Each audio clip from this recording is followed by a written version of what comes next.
Have you ever caught yourself staring out the window, sipping your morning coffee and thinking, why didn't I know this sooner? It's like life hands you all these clues along the way, but they only start to make sense after you've lived through enough of it. I used to believe I'd have everything sorted out by the time I hit my 60s, that life would slow down and I'd feel settled, wise, comfortable in my skin. But the truth?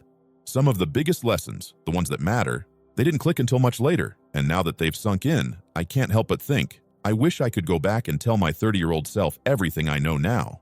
But of course, life doesn't work like that. So instead, I'm telling you, right here, right now, whether you're 60, 70, or somewhere in between, it's not too late to understand what matters. Let me start by saying that most of the things we used to chase weren't important at all. You remember how it was in your 30s and 40s, right? All about building careers, families, and reputation, proving yourself, running on empty to ensure the house was clean, the bills were paid, the kids had what they needed, your partner was happy, and your parents weren't worried. And if any energy was left at the end of the day, well, you probably gave it away too. Looking back, I can't believe how many years I spent trying to check boxes someone else wrote for me. Be a good spouse, a good worker, a good neighbor, attractive, humble, and busy. But the truth I didn't understand back then, your worth was never tied to your productivity. Not once. Not ever. These days, I slow down. Not because I have to, but because I want to. I finally have space to ask, what do I want? And permit myself to listen for the answer. It's funny how long it takes some of us to realize we've always been allowed to put ourselves on the list. Now, let's discuss something nobody warned us about enough. How we see ourselves, especially our bodies, as we age. There's this quiet shame a lot of people carry. No one says it out loud, but you can feel it in the way we pull away from mirrors or the way we hesitate when someone reaches for us. We start believing that aging means fading, that wrinkles, softness, and slower steps make us less appealing, less lovable. But let me tell you what I've learned in the most honest way I can. Your body is not broken because it's older. It's just lived in, like a well-loved home, a place that's carried you through storms and sunshine. And that body, it still deserves a touch, still deserves to be held, kissed, comforted, still deserves pleasure and rest and joy. I used to think intimacy belonged to the young, that after 60 it became optional, or worse, something to feel embarrassed about. But oh, I was wrong. I've discovered that real intimacy doesn't fade. It evolves, it deepens, it softens in the best way. It's no longer about performing or impressing, it's about presence. It's the small things, fingers interlaced on the couch, knowing someone's rhythm without speaking, the comfort of a long exhale beside you at night. And for those of you who've spent years feeling disconnected from that side of yourself, whether because of grief, divorce, illness, or just plain exhaustion, I want you to hear this with love. You can come home to that part of yourself anytime. It's still there, waiting. If you're still here and this video is helping you, leave a quick comment below. I'd like to know you're watching. And if you haven't subscribed yet, now's a great time. Tap the bell so you don't miss the next one. Let's keep going. You know what else nobody told me? That connection doesn't disappear with age. It just requires more honesty. There's a kind of bravery that only comes with time. When you're young, you dance around your truths. You try to look good, say the right thing, be liked. But the older you get, the more you realize life's too short for pretending. These days, I'm not afraid to say what I want. I'm not scared to ask for what I need. And I've learned that the people who can meet me there, who can show up with honesty and care, are the ones worth keeping close to. One of my most intimate conversations didn't happen in a bedroom. It happened at a kitchen table at 10 p.m. We weren't dressed up. No romantic lighting or music was playing. Just two people telling the truth about what they were afraid of, what they missed, what they hoped for. That, my friend, that kind of vulnerability, that's where real intimacy lives. And it's never too late to find it. Or to create it. Whether you're in a long-term relationship, starting over, or learning to be with yourself again, you still deserve connection. Not just physical, but emotional, spiritual, and deep. The kind that says, I see you, and I like what I see. So if you've been waiting for permission to feel alive again, to feel connected, touched, desired, this is it. I'm giving it to you. Because you don't need to earn it. You never did. All those years I spent hustling to prove myself and meet other people's expectations. I wish I had known sooner that what matters is being fully present in your own life. The warmth of shared laughter, the gentleness of being understood, the joy of rediscovering what makes you feel good. These are the things that last. These are the things that matter. And they're still available to you, right now. You know what I've noticed? The older we get, the more we become invisible to the world. but more visible to ourselves. Isn't that something? In our younger years, we're constantly on stage, trying to meet expectations, earn approval, stay relevant. But when you hit your 60s, that curtain starts to drop. At first, it's jarring. You walk into a room, and people don't see you the same way anymore. You feel it at the doctor's office, in social settings, even from your kids sometimes. You start to wonder, do I still matter? Let me answer that for you. Yes, you do. Now is when you might matter the most, because now you're finally in a place where you get to decide what matters on your terms. I didn't know until later how freeing that invisibility could be. When no one's watching, you can stop performing. You can stop contorting yourself to fit into boxes that were never made for you in the first place. This is the age when you stop caring what people think and start asking what you think. You get to ask questions like, what do I want today? Who brings me peace? What makes me feel most like myself? And maybe most importantly, what have I been denying myself that I'm ready to reclaim? For me, it was joy. Simple, uncomplicated, bodily pleasure. There's something that happens when you start feeling safe enough in your own skin to enjoy the way the sun hits your face in the morning, or the way your body moves when no one's watching, or how good it feels to flirt again. Yes, flirt. I didn't think I'd ever use that word past 50, but here we are. There's this misconception that pleasure and playfulness are for the young. But really, they belong to the open-hearted. And guess what? Openness has nothing to do with age. Once you've let go of the shame, it gets easier with time. Once you stop shrinking yourself for other people's comfort. One afternoon not long ago, I was sitting on a bench at the park, watching this older couple, must have been in their 70s, feeding birds and laughing like teenagers. At one point, she leaned over and kissed his hand. And I swear, the way he looked at her, it wasn't youthful, it was ageless. That's when I realized playfulness is a choice. Intimacy, connection, affection, none of that is reserved for the young. It just looks different. Quieter, deeper, more rooted in truth than performance. And speaking of truth, let's talk about loneliness for a second. Because even if we've got friends or a partner, a particular kind of loneliness can creep in as we age. It's the loneliness of feeling unseen, or of holding parts of yourself in silence for so long, you wonder if they're still there. I want to tell you something I wish someone had told me. You don't have to silence any part of yourself to be loved. Not your needs, not your quirks, not your past, not your longing for touch, comfort, or closeness. You are not too much or not enough. You're just right now, just as you are. And if that feels hard to believe, I get it. We were raised in a world that taught us to be useful, not tender. To tough it out, not open up. But it's tenderness that heals us. And things shift when you allow yourself to be soft again. To let someone in, or to let yourself feel fully again. That's when life gets juicy again, even in the smallest moments. If you're still here and this video is helping you, leave a quick comment below. I'd like to know you're watching. And if you haven't subscribed yet, now's a great time. Tap the bell so you don't miss the next one. Let's keep going. Now, I know not everyone watching has a partner. Some of you may have lost yours, some may be divorced, and some may never have had someone who really saw you. And I want to say this from my heart. You don't need a partner to feel intimacy. You can experience deep, loving connection with a friend, a pet, your body, and your heart. Real intimacy starts with how you speak to yourself when no one else is around. It's how you run a warm bath and sit with your thoughts instead of numbing out. You light a candle just because it makes you feel good. You place your hand over your heart and say, I deserve softness, even now. And yes, intimacy can mean rekindling the physical part of life too. That doesn't stop with age. It just gets more honest. Maybe you're exploring new ways of pleasure that have nothing to do with performance. Maybe you're having honest conversations with your partner about what feels good now, not what used to work 30 years ago. Bodies change, desire shifts, but connection wants attention and intention. It wants laughter, eye contact, a touch on the shoulder in the kitchen, a lingering moment before bed. That's all intimacy is. Moments of mutual presence. And if it's been a long time since you felt that, or if it feels out of reach, please don't give up. You're not done. Not by a long shot. There's still more love in you to give and receive. There's still more warmth, touch, and laughter waiting around the corner. It's never too late to create a life that feels good in your skin or to reclaim joy. I mean it.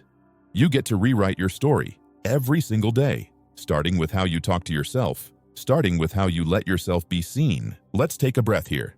If you've made it this far with me, that tells me something about you. You're not just going through the motions. You're reflecting. You're curious. You're open. That alone makes you rare. And if no one's told you this lately, I will. There's something wonderful about being a person who's still willing to grow, even after 60. That takes courage, and it takes heart. Before we close this out, I want to share one more truth I've learned, probably the one that surprised me the most. Peace is louder than any kind of success. For most of my life, I thought happiness would come from reaching some milestone, having a big career, being in a perfect relationship, or finally getting everything right. But over time, I've learned that what really matters is peace. And peace doesn't come from adding more. It comes from letting go. Letting go of the need to prove yourself. Letting go of guilt that isn't yours to carry anymore. Letting go of relationships that always made you feel small. Letting go of the idea that you must stay young to be lovable or alive. Peace showed up for me in a quiet morning with a book and no plan for the day. It came in the form of saying no to things I didn't want to do, and yes, to a walk at sunset instead. It came when I stopped criticizing my body and started thanking it for still showing up for me every day. There's a softness to peace, a richness, and once you get a taste of it, you stop craving the noise. You stop looking outside for validation. Because now you know how to give it to yourself. And that leads me to another truth, maybe the one that broke me open the most. Forgiveness isn't just about the past, it's about your future.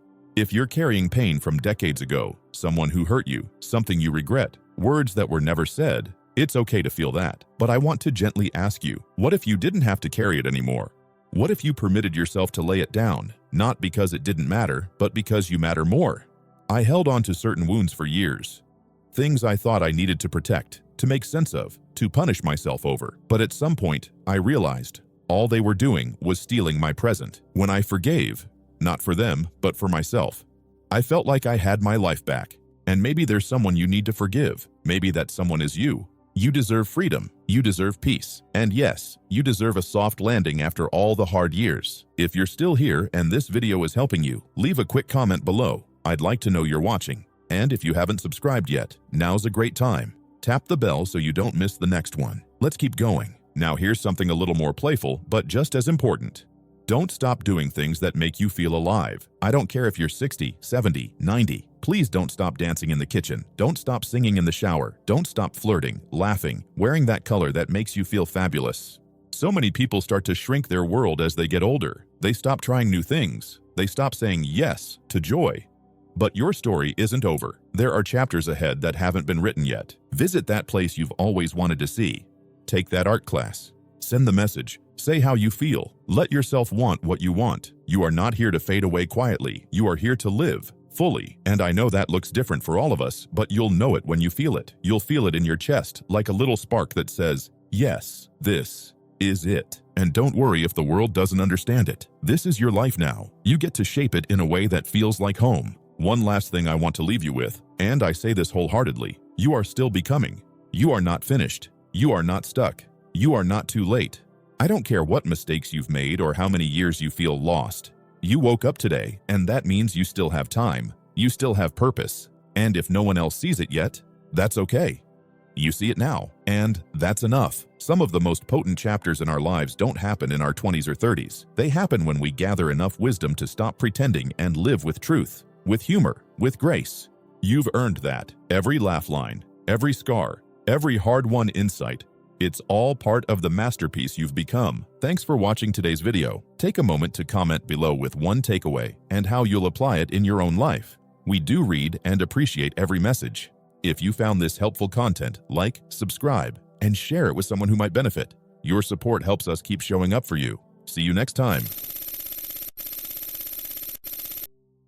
Have you ever asked yourself, how many good years do I really have left? It's not a question we like to dwell on, but once you cross 70, something shifts. Time starts to feel more real. Every day counts a little more. And here's the truth, your body is already dropping clues, little whispers about how much life you might still have ahead. Some people keep their spark well into their 80s and 90s. Others start to fade. So what's the difference? Today, we're breaking down 7 surprising signals your body gives you that can help predict how long and how well you'll live after 70. These aren't guesses. guesses. They're based on years of real-world research. And by the end of this video, you'll not only be able to spot these signs in your own life, you'll know what to do about them. Let's dive in, because your future might depend on it. Sign 1. The speed you move through life. Let me ask you this. When you walk, do you lead the way or lag behind? One of the simplest yet most powerful indicators of longevity is walking speed. Think about it. A brisk pace means your muscles are firing, your heart's pumping, and your coordination's on point. It's like a live status report from your body. Take Bill and George, same age, both 74. Bill still walks his dog every morning, crosses the street confidently, and doesn't think twice about stairs. George, though, he used to be active. Now he finds himself winded by the time he reaches the mailbox. His steps are slower and sometimes unsteady. Here's what studies have shown. Slow, inconsistent walking is often tied to more than just age. It can indicate declining heart function, reduced brain activity, or early signs of frailty. The best part? You can train this. Start small, walk daily, build strength, because the way you move through the world might be the biggest clue for how long you'll stay in it. Sign 2. What's in your hands? Let's talk grip strength. Yep, your handshake might be telling a deeper story. It's not just about shaking hands or opening jars. A strong grip signals muscle health, nervous system performance, and even longevity. Picture 2 women, Linda and Joyce, both 76. Linda still gardens, opens jars with ease, and never misses her hand-strengthening yoga classes. Joyce, she started noticing it's harder to twist a bottle cap or hold on to her grocery bags. It feels minor, but it's not. Weak grip strength is one of the earliest markers of overall muscle loss, also called sarcopenia, which is linked to falls, hospitalizations, and yes, shorter life expectancy. But again, you can fight back. Grab a stress ball, use light weights, do more with your hands, because sometimes your grip on life starts with how tightly you can hold something. Still watching? Type grip check in the comments if this one hit home. Sign 3. How long can you stand still? Here's a test. Stand up, lift 1 foot, count to 10. Could you do it? If you wobbled or needed to reach for something, don't panic, but don't ignore it either. Your ability to balance is one of the most underrated predictors of how long you'll live. Researchers have found a direct link between balance issues and a higher risk of early mortality. It makes sense. Balance connects your brain, muscles, inner ear, and nervous system. If one of those is struggling, the whole system suffers. And here's a twist. Good balance doesn't just prevent falls. It can also signal better cognitive health. So next time you brush your teeth, try doing it on one leg. Practice. Rebuild that mind-body connection, because staying upright may be your body's way of saying, I've still got this. Sign 4. The way you sleep. Sleep isn't just downtime. It's your body's repair shop. When you sleep well, your brain clears out toxins, your cells rebuild, and your immune system strengthens. When you don't, everything breaks down faster. Meet James and Peter, both 75 years old. James has a consistent sleep schedule. He's up early, alert, and doesn't feel groggy during the day. Peter, though, lies awake most nights, can't fall asleep, wakes up too early, and naps during the day to compensate. Guess which one is more at risk for heart problems, memory loss, and immune issues? Poor sleep isn't just about feeling tired. It's a warning sign. So build a bedtime ritual. Ditch screens an hour before bed. Avoid heavy meals late at night. And if sleep still feels broken, talk to your doctor. Sleep isn't optional. It's the foundation on which your longevity is built. If you're still watching, comment "Sleep Matters" below. Let me know you're here. Sign 5. Are you still enjoying your meals? Food is fuel, but after 70, it's also a major health signal. If you've noticed a loss of appetite, unintentional weight loss, or you don't care about meals anymore, pay attention. Let's look at Carol in June. Carol still enjoys her meals, eats colorful plates full of whole foods, and maintains a steady, healthy weight. June, she started skipping meals, eats mostly crackers, toast, and the occasional frozen dinner. She says she's just not hungry. But that shrinking appetite, it can signal malnutrition, digestive issues, or even early signs of dementia. Your body needs protein to protect muscle, fiber for digestion, and fats for brain health. And after 70, every nutrient counts more than ever. So don't just eat to survive, eat to thrive. Your plate is your power. Sign 6. How you carry stress. You can't escape stress, but how you respond to it, that's where your real power lies. Chronic stress speeds up aging. It wrecks your immune system. It raises blood pressure, messes with your sleep, and even shrinks parts of your brain. 2 friends, same age, Tom and Richard. Tom takes walks, meditates, and keeps perspective. Richard bottles things up, replays every worry, and rarely lets go. Over time, it shows, not just emotionally, but physically. So ask yourself, when life gets messy, do you bend or break? Find outlets. Breathe, laugh, connect, because how you feel day to day may be directly shaping how long you'll live. Sign 7. The people around you. And finally, your circle. Human connection is more than just nice to have. It's essential to your health. Loneliness has the same impact on your body as smoking 15 cigarettes a day. Yet Yeah. 15. People who stay socially connected live longer. They're more resilient, mentally sharper, and recover faster from illness. So whether it's a book club, a walking group, FaceTiming your grandkids, or weekly coffee with a friend, make connection a priority. Because in the end, it's not just about how long you live, it's who you live it with. Final thoughts. These 7 signs are like a conversation your body is having with you every day. Are you listening? Because while you can't control every twist of fate, you can control how you move, eat, sleep, connect, and respond to life. Start small. Choose one area to improve. Build momentum. And remember, it's never too late to add life to your years. Drop a comment below and tell us which sign spoke to you most. Don't forget to like, share, and subscribe for more insights like this. Your support keeps this channel growing and your health improving.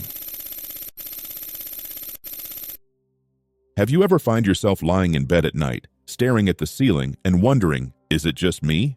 Is this normal? Maybe the spark feels a little dimmer than it used to. Maybe your body doesn't quite respond the way it once did. Or maybe, after years of routine, or years of being on your own, you're not even sure what intimacy is supposed to look like anymore. Right out of the gate, nothing about you is broken. Not your body, not your desires, and certainly not your value. You're not too old for intimacy. You're just in a different season of it. And you know what? That season has its kind of beauty. Its rhythm. Its joy. Now, most people don't talk about this stuff. We grew up in a time when sex was either whispered about, joked about, or never mentioned at all, especially once you crossed 60. Like somehow passion was something that belonged to the young. But here's the truth. Intimacy doesn't retire. And pleasure? That doesn't come with an expiration date. So let's get real. Let's talk about what changes in the bedroom after 60. Not the myths, not the stereotypes, the real stuff. The kind of changes that can feel confusing, surprising, even a little funny at times, but also the ones that open doors to deeper connection, more meaningful touch, and, yes, even better sex than you had in your 30s. One of the first things you might notice is that things slow down. And honestly, that's not a bad thing. It's kind of wonderful. See, when we're younger, there's often this unspoken pressure to perform, to be exciting, spontaneous, even acrobatic. But as we age, intimacy becomes less about proving something and more about experiencing something. Something real, something tender, something that isn't rushed. I talked with a gentleman not long ago. He's 68, remarried after losing his first wife. And he said something that stuck with me. He said, "We don't make love like we used to. We make love like we've all the time in the world." And that, right there, is the magic. You don't have to hurry. There's no rush to the finish line. Every kiss, every touch, every shared laugh under the covers, that becomes the experience. Sometimes that means spending a whole evening just touching and talking. Sometimes it's lying quietly together, holding hands, and simply being present. It's not about the goal. It's about the connection. Now, the second shift, it's one a lot of folks are nervous to talk about, and it has to do with how our bodies behave. Let's be honest. Your body isn't the same at 65 as it was at 35. Things might take a little longer. Sensations may be different. Certain positions might not feel as comfortable as they once did. For men, maybe things don't rise to the occasion as quickly or as reliably. For women, dryness or hormonal changes can make things feel unfamiliar. But here's the key. You don't need to fight your body. You need to befriend it. Think about it like this. If you were driving an old classic car, you wouldn't floor the gas pedal and expect it to race like a sports car. You'd take your time, warm it up, appreciate the feel of it. You'd enjoy the journey, not just the speed. It's the same in the bedroom. You learn to listen to your body. You get curious again. You become more present, more aware. And in that awareness, there's so much room for pleasure. If you're still here and this video is helping you, leave a quick comment below. I'd like to know you're watching. And if you haven't subscribed yet, now's a great time. Tap the bell so you don't miss the next one. Let's keep going. Now, I want you to think about something for a second. When was the last time you honestly communicated in the bedroom? Not just a yes or no.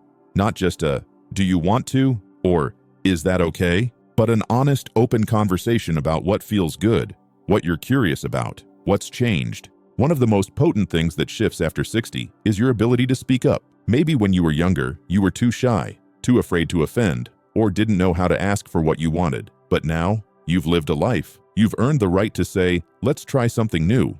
Or, that doesn't feel great for me anymore.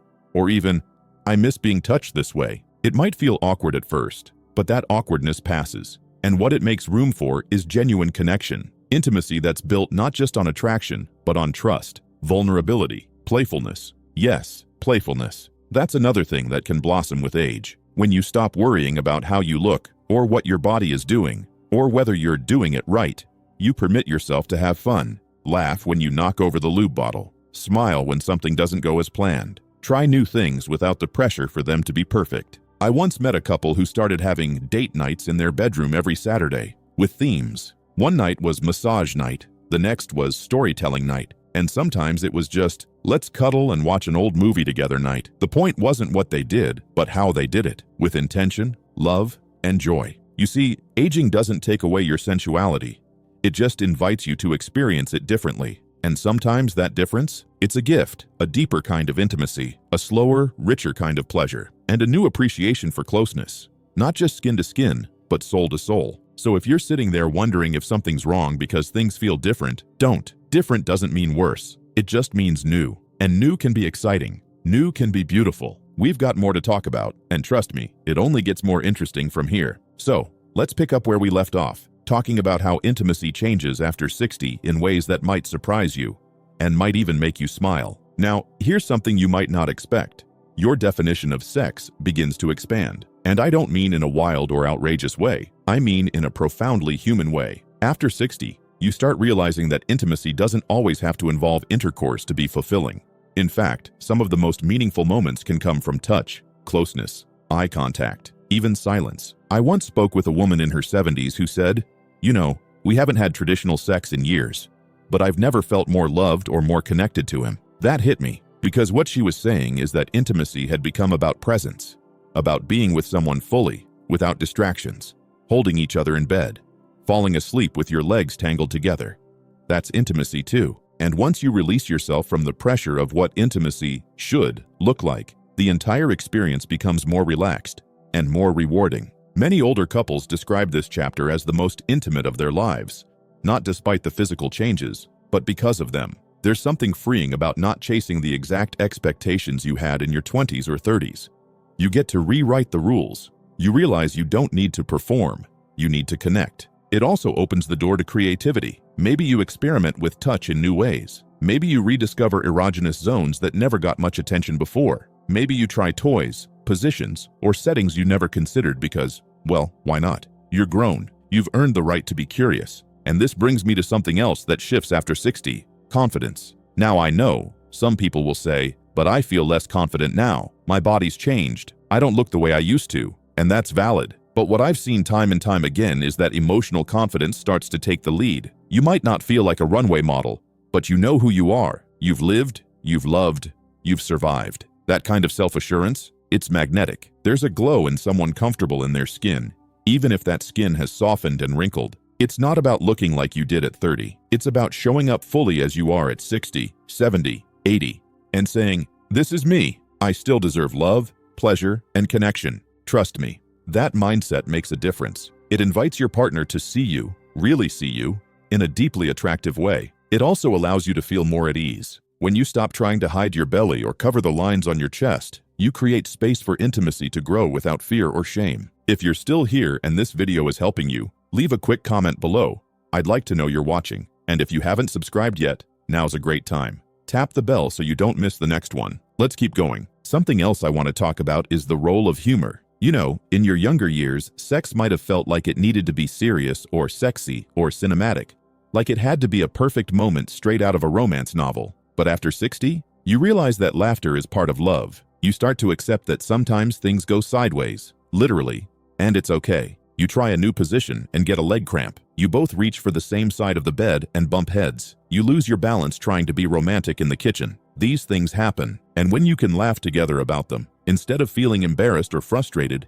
it deepens your bond. You're no longer aiming for perfection. You're just sharing a moment. That shared laughter is intimacy. And let me tell you, it's sexy in a way that no perfect performance could ever be. Now, another powerful change that happens, you start to notice how much intimacy is tied to the rest of your relationship. In younger years, sex might have been more physical, more about attraction and desire. But now, emotional connection takes the wheel. The way you speak to each other during the day, the little gestures of kindness, the moments when you feel seen or understood, those things directly affect what happens in the bedroom.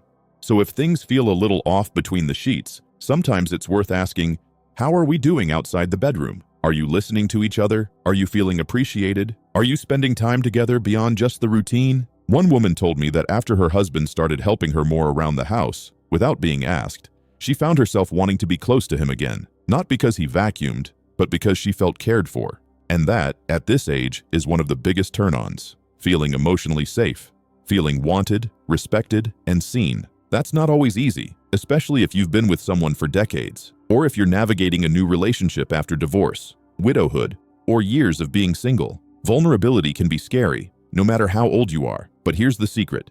The more open you are emotionally, the more open you'll feel physically. That's what makes this chapter of life so full of potential. You're no longer driven by hormones or ego.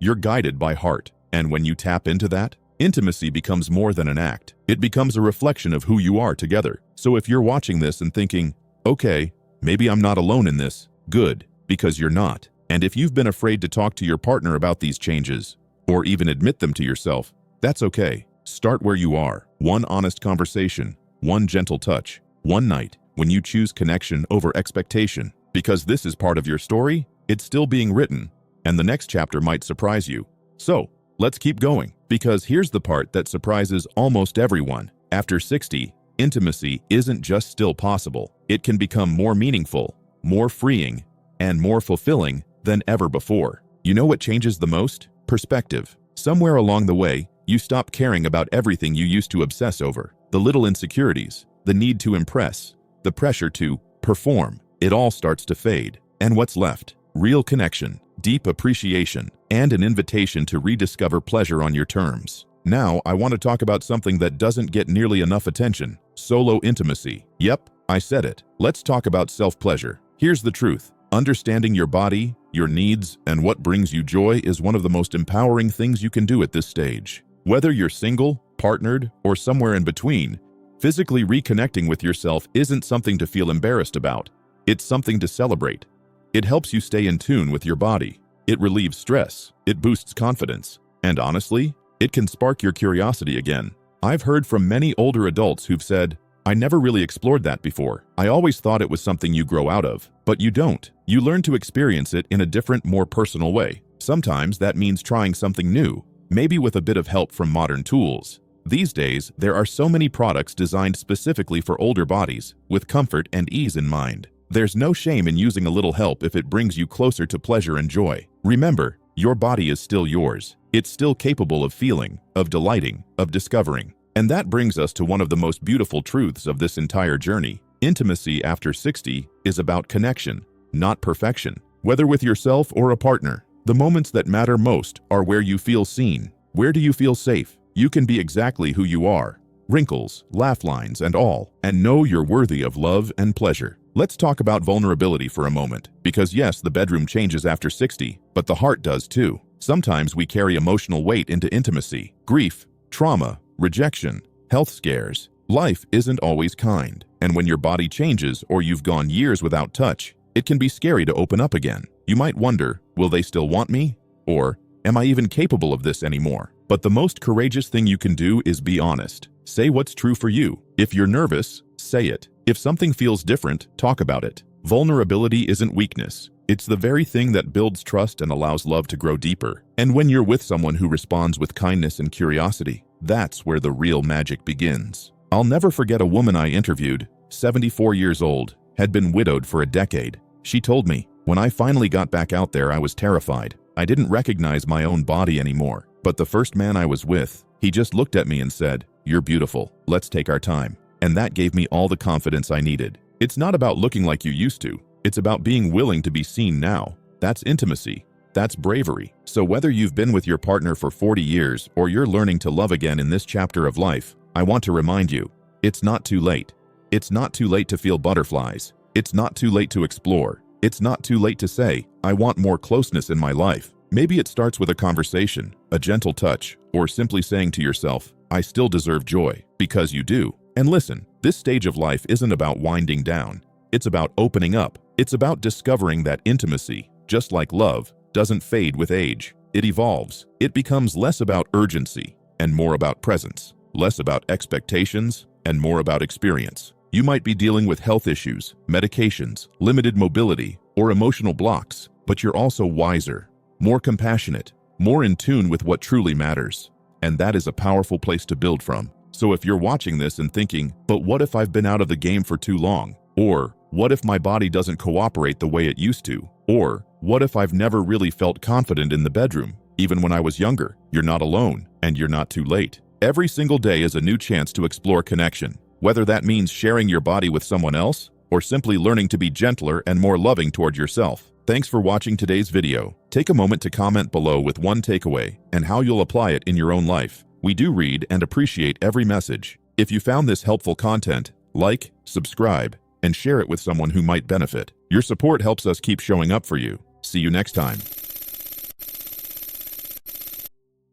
Have you ever sat down with a cup of tea and wondered, why does no one ever talk about this stuff? We've had decades of life, love, and lessons. But the moment we start talking about intimacy after 60, everyone gets quiet like it's a secret club. Well, not here. Not today. If you've been struggling with discomfort during intimacy, or even avoiding it because something doesn't feel right anymore, you're not alone. And more importantly, you are not broken. Let's talk about something that far too many of us are quietly dealing with, but hardly anyone brings up out loud. Vaginal dryness. Just saying it might feel a bit awkward, right? But that's the whole point. It shouldn't be, because it's common, it's natural, and nothing to be ashamed of. What's not okay is suffering in silence or believing that pleasure, connection, and intimacy are things that only belong to younger people. No way. That ship hasn't sailed. It's just waiting for you to come aboard. For so many women and couples, vaginal dryness creeps in gradually. Maybe it's just a bit of irritation or discomfort that you try to brush off, but over time, it gets harder to ignore. Suddenly, what used to feel good now feels uncomfortable, even painful. And the worst part? The confusion. You might think, is this just aging, or is it something I did wrong? It's a natural shift that happens in our bodies, often tied to hormonal changes like menopause. But here's the kicker. You don't have to accept it and give up on intimacy altogether. I remember chatting with my friend Carla over lunch. Not exactly your usual topic for cafe conversation, but we've been friends for 40 years and nothing's off limits. She said, I thought it was just me. I thought I was drying up like an old sponge. And we laughed because humor helps. But underneath that joke was a real fear that her body was betraying her, that her days of enjoying intimacy were over, and that's just not true. What I told Carla, and what I want to tell you, is this. You are not drying up. You are evolving. And yes, your body changes, but there are solutions, tools, and support out there to help you feel good again. Not just physically, but emotionally, too. If you're still here and this video is helping you, leave a quick comment below. I'd really like to know you're watching, and if you haven't subscribed yet, now's a great time. Tap the bell so you don't miss the next one. Let's keep going. One of the first things that can make a huge difference is understanding your body again. You probably didn't have to think about things like lubrication for years. It just happened. Your body may need a little help, but that's perfectly okay. Think of it like your joints. Maybe your knees creak a bit more than they used to, so you stretch or take supplements. This is the same kind of self-care. Using a good quality, water-based lubricant during intimacy can make a difference. And no, you're not cheating by using one. It's like putting on reading glasses when the fine print gets fuzzy. You're just giving your body the tools to feel good again. Some women even benefit from vaginal moisturizers used regularly, kind of like lotion for your skin. It's all about creating comfort again, so your body can relax and enjoy. Now here's the emotional side of it. It's easy to pull back from your partner when things hurt or feel off. You might start avoiding physical closeness, feeling embarrassed, or worrying they'll take it personally. But here's the truth. Intimacy isn't just about sex. It's about connection, and you're allowed to ask for what you need, whether that's more time, more touch, or just patience as you figure things out together. So if you're in a relationship, have the conversation. I know it might feel a little awkward at first, but you're not asking for pity. You're inviting your partner into a deeper level of trust and closeness. And if you're single, this is still your journey. Your relationship with your body matters just as much, if not more. You deserve to feel at home in yourself. You wouldn't believe how many women I've talked to who thought their best years were behind them, only to discover a whole new kind of intimacy. More honest, more open, more emotionally rich, once they stopped feeling ashamed about needing a little help. And that's really the heart of it. This isn't about fixing something broken. It's about adapting with love, grace, and the same wisdom you've used to navigate every other chapter of your life. If you're nodding along right now, if this makes you feel less alone, let me know in the comments. Seriously, your story could help someone else feel brave enough to speak up too. If you're still here and this video is helping you, leave a quick comment below. I'd really like to know you're watching. And if you haven't subscribed yet, now's a great time. Tap the bell so you don't miss the next one. Let's keep going. We're just getting started here. There's more to explore, more ways to reconnect with your body, and more tools to bring pleasure back into your life. Not someday, but starting right now. Let's talk more about that in the next part. So, So, we've started to peel back the curtain on something that too many people whisper about, but honestly, it deserves to be said loud and clear. Vaginal dryness is not the end of intimacy. In fact, it can be the beginning of a deeper, more intentional kind of connection. What's amazing is how many women I've spoken to say they finally learned how to ask for what they need after 60. Isn't that something? After decades of relationships and raising families, we often start thinking more about what we want, including what feels good physically and emotionally. That's powerful, because when intimacy changes, and it will, it doesn't have to be worse. It just becomes different, slower, sometimes softer, more about savoring than rushing. And once you accept that, the pressure drops. You stop measuring things by how they used to be and start paying attention to how things can be now. A big piece of that puzzle is allowing your body to guide you, not shame you. If your body needs more time to get warmed up, that's okay. In fact, it's not just okay, it can be beautiful. Let me give you an example. I remember hearing from a woman named Jeanne. She's 67, vibrant, funny, a total firecracker. She said, "I used to think foreplay was 5 minutes before the main event. Now, it's the whole evening." And she was beaming when she said that. She meant that intimacy now is about touch, eye contact, and emotional closeness. It's in how her partner makes her laugh, or how they take their time lighting candles and putting on music. And yes, using a little help from lubricants or vaginal moisturizers too, because comfort is key, and when your body feels safe, pleasure comes more naturally. If you're still here and this video is helping you, leave a quick comment below. I'd really like to know you're watching. And if you haven't subscribed yet, now's a great time. Tap the bell so you don't miss the next one. Let's keep going. And you know what's often overlooked? Our brains are the biggest intimacy organ. Desire doesn't just disappear because we get older. Sometimes it just gets buried under layers of stress, medical worries, or feeling disconnected from our own bodies. But when you start to feel good again, physically and emotionally, that spark can absolutely come back. You might be surprised at how something as simple as a warm bath, a glass of wine, or slow dancing in your kitchen can stir something up again. Not in the old Hollywood movie kind of way, but in a real, personal way that feels like you. That's the magic of this stage in life. You get to define intimacy on your terms. Now let's talk about confidence. This is a big one. Many women feel like they can't bring up dryness or discomfort with their partners. Maybe you don't want to kill the mood, or maybe you're afraid they'll take it personally. But here's the truth. You deserve comfort. You deserve joy. And if you don't speak up, how will your partner know how to support you? There's so much strength in saying, "This doesn't feel good. Can we slow down?" Or, "Let's try something different tonight." It doesn't have to be a dramatic conversation. It can be as simple as holding your partner's hand and saying, I want to feel close to you again. Can we figure this out together? And guess what? Most partners are relieved to have that kind of openness. They want to make you feel good. They might not know how, because chances are they're feeling a little vulnerable too. Aging affects everyone, and when both people come to the table with patience and curiosity, intimacy gets richer, not weaker. If you're single, that same self-awareness still applies. Don't let fear hold you back from exploring new relationships or reconnecting with yourself. Your sexuality doesn't retire, it evolves. Maybe you haven't touched your own body in a long time. Maybe you felt disconnected from it altogether. That's okay. There's no rush or right way to rediscover what brings you pleasure. One woman I spoke to said she lit a candle, put on some music, and just sat quietly with herself. No goal, no performance, just being present. And in that space, she started reconnecting with her body in the most gentle, loving way. You can do that too. This is your time. You've earned it. If you're still here and this video is helping you, leave a quick comment below. I'd really like to know you're watching. And if you haven't subscribed yet, now's a great time. Tap the bell so you don't miss the next one. Let's keep going. Let's also talk about something practical, but incredibly powerful. If you haven't already, speak with your doctor. And I know, no one loves those appointments, right? But hear me out. There are options out there beyond just over-the-counter lubricants. There are vaginal estrogen creams, rings, or other gentle treatments that can help restore the natural moisture and elasticity your body needs for comfortable intimacy. And if you don't have a doctor who listens to you or you feel dismissed, find another one. You deserve care. You deserve to be heard. This is your body, your well-being. And when you take charge of that, it sends a powerful message, not just to others, but to yourself. I matter. You are not past your prime. You are not invisible, and you're not supposed to deal with it. There's more joy, more love, and more pleasure waiting for you. All you have to do is give yourself permission to go after it. Let's keep this conversation going. There's one more part to this series, and it's going to bring everything together. The tools, the mindset, and most importantly, that spark of hope that reminds you. This chapter of your life can be just as passionate and fulfilling as any other. You know, there's something beautiful about getting to this stage in life and realizing we don't have to follow anyone else's rules anymore. We've raised families, built careers, and cared for others. Now it's time to care deeply and unapologetically for ourselves. And yes, that includes our bodies, our pleasure, and our intimacy. I want you to hear this loud and clear. Dryness, discomfort, even feeling a little lost when it comes to sex. Those things do not mean the end of connection. They mean it's time to listen to your body in a new way, with compassion, with curiosity, not judgment. Think of your relationship with your body like an old friendship. Maybe you lost touch for a little while. Life got busy, things changed, and you were unsure how to reconnect. but that friend, she's still there. And when you reach out with kindness, not criticism, she responds. Slowly maybe, but she comes back. I've heard from so many women who said they felt like strangers in their own skin after menopause. They didn't recognize their own desires anymore, and that's okay. Sometimes we have to relearn what brings us pleasure. We explore, again, try new things. Some of it might feel awkward, some of it might be fun, some of it might surprise you. There's no right way to be intimate. Maybe that looks like passionate sex, maybe it's holding hands in bed, slow kisses, or being emotionally vulnerable with someone. The point is that intimacy is about closeness, not performance. And closeness doesn't expire when we hit a certain age. If you're still here and this video is helping you, leave a quick comment below. I'd really like to know you're watching. And if you haven't subscribed yet, now's a great time. Tap the bell so you don't miss the next one. Let's keep going. Something that helps many people, especially women in their 60s and beyond, is allowing themselves to explore intimacy at their own pace. You're not on a schedule, there's no rush, and there's no pressure to bounce back to how things used to be. Honestly, I don't think most people even want to go back. What they want is to feel seen, loved, touched in ways that feel good again. That might mean investing in new routines, simple things like using a vaginal moisturizer every few days, or making a ritual out of preparing for intimacy. Not because you have to, but because you want to feel relaxed, safe, and open. And don't underestimate the power of play. Yes, play. Try new positions, use massage oils, read a little steamy fiction together, or laugh your way through figuring out a new toy. This is your time to have fun without worrying about anyone else's thoughts. Remember, there's no age limit on pleasure or discovery. One couple shared with me how they had an intimacy date night every Saturday. Not just sex, but anything that made them feel close. Sometimes they didn't even make it to the bedroom. They danced, cooked together, gave each other foot rubs. That kind of intentional time builds something stronger than any one physical act. It builds connection. And when that connection is strong, everything else flows more naturally. But let's also be honest, sometimes it takes courage to ask for help. Maybe you've been putting off that doctor's visit, or you're feeling embarrassed to walk down the aisle in the store to grab a tube of lubricant, or you're unsure how to start a conversation with your partner without it sounding like a problem. And that's completely understandable. Vulnerability always takes courage, but that first step, it's the one that opens the door to healing. Because the truth is, when you begin to take action, even the smallest kind, you're telling yourself, I'm worth it, and you are. You've lived through joy and heartbreak, triumphs and disappointments. You are layered and wise and worthy of tenderness. That doesn't go away with age, it deepens. If you're still here and this video is helping you, leave a quick comment below. I'd really like to know you're watching. And if you haven't subscribed yet, now's a great time. Tap the bell so you don't miss the next one. Let's keep going. Let's not forget the power of community. Just knowing that other people are facing the same challenges can be a huge relief. Whether it's talking to a friend, joining a support group, or reading comments on videos like this, you realize you're not alone. And that's everything. Because once you feel seen, the healing begins. So, as we close out this conversation today, here's what I hope you take with you. You are still beautifully capable of intimacy, pleasure, and deep, meaningful connection, whether that's with a partner or with yourself. You don't need to fix yourself to be worthy of love or touch. Your needs have shifted, so shift with them. Advocate for your comfort, laugh through the awkward parts, explore what makes you feel alive again. You've earned this stage of freedom and discovery, so don't shrink, don't fade, lean in. This isn't the end of your story, it's just a new, richer chapter, and you get to write it however you like. Thanks for watching today's video. Please comment below with one takeaway and how you'll apply it in your own life. We really do read and appreciate every message. If you found this content useful, like, subscribe, and share it with someone who might benefit. Your support helps us keep showing up for you. See you next time, my friend.